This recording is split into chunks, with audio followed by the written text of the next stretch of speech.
They say, if you can make it here, you can make it anywhere. But before the skyscrapers kissed the sky, before Times Square glowed like a modern-day sun, before Wall Street became the heart of global finance, New York City was nothing more than a whisper in the wilderness. A place of rivers and rocks, of thick forests and untamed beauty, where Native American canoes sliced through still waters, and the only skyline was the canopy above.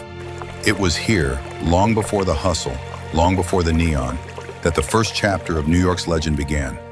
This city was not born, it was built, layer by layer, soul by soul, from Dutch traders and British governors to immigrants who brought their hopes and hardships to the shore.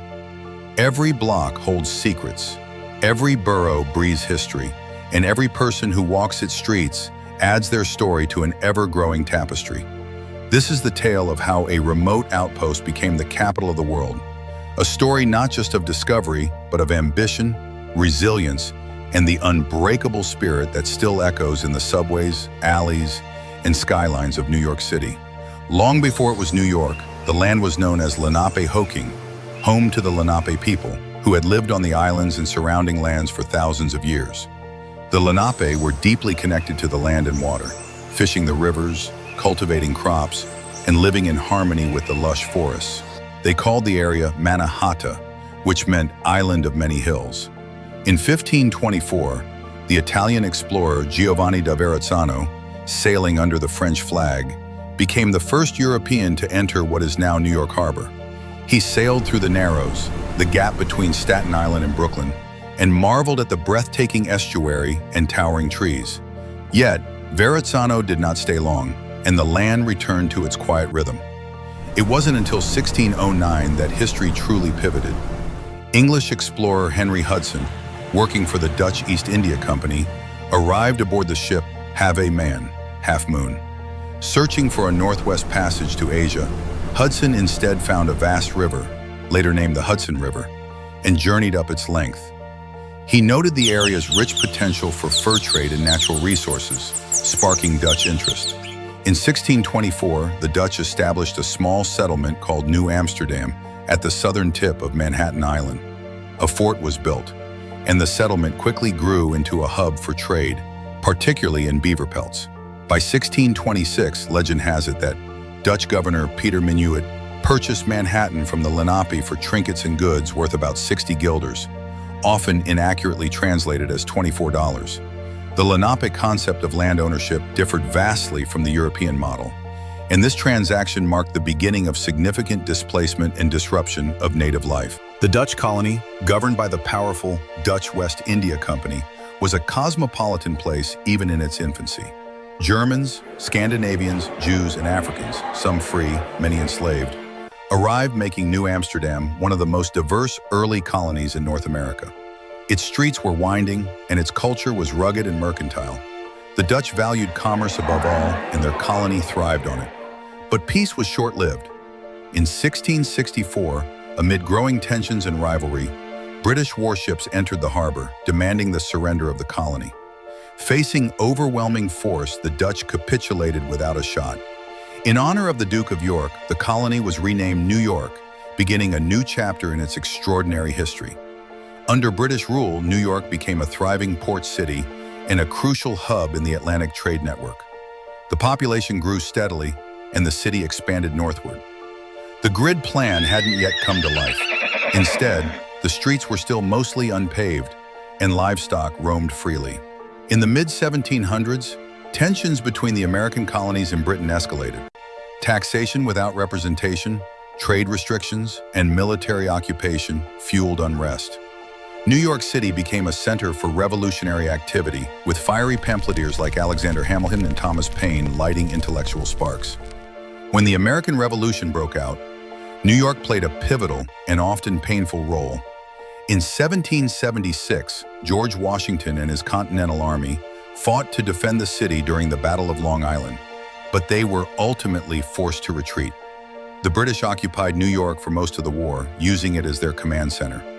Fires destroyed parts of the city, and the population suffered under occupation.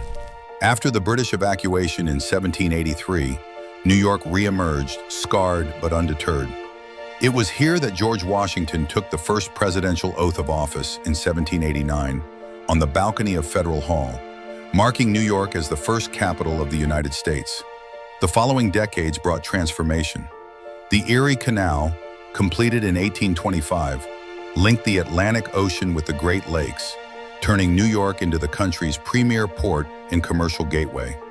Goods flowed in and out, and with them came ideas, wealth, and people. By the mid-1800s, immigration surged. The city became a beacon for those fleeing famine, war, and poverty. The Irish came by the thousands during the Great Famine, followed by Germans, Italians, Eastern European Jews, and many others.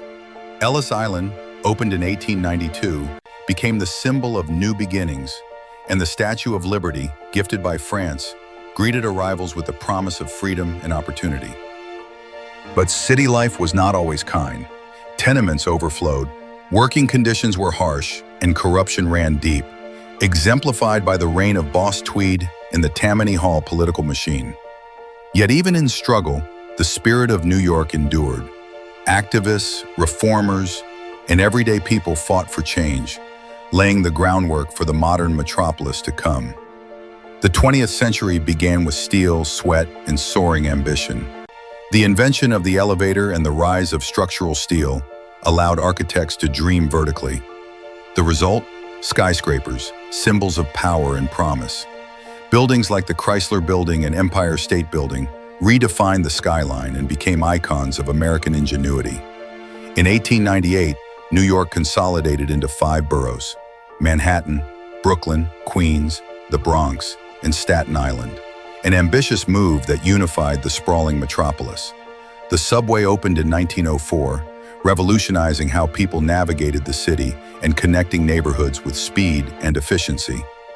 Culturally, New York exploded. The Harlem Renaissance in the 1920s turned Upper Manhattan into a global epicenter of Black creativity, jazz, poetry, and political thought. The city gave rise to legendary figures like Langston Hughes, Duke Ellington, and Zora Neale Hurston, redefining what it meant to be American. The Great Depression hit hard, but projects like the construction of Rockefeller Center provided jobs and hope. World War II saw New York become a center for production, propaganda, and resilience. Soldiers shipped out from her ports, and ticker tape parades welcomed heroes home. Post-war, the city boomed. Wall Street solidified its role as the heartbeat of the global economy. Broadway, the Great White Way, dazzled audiences, while neighborhoods buzzed with life.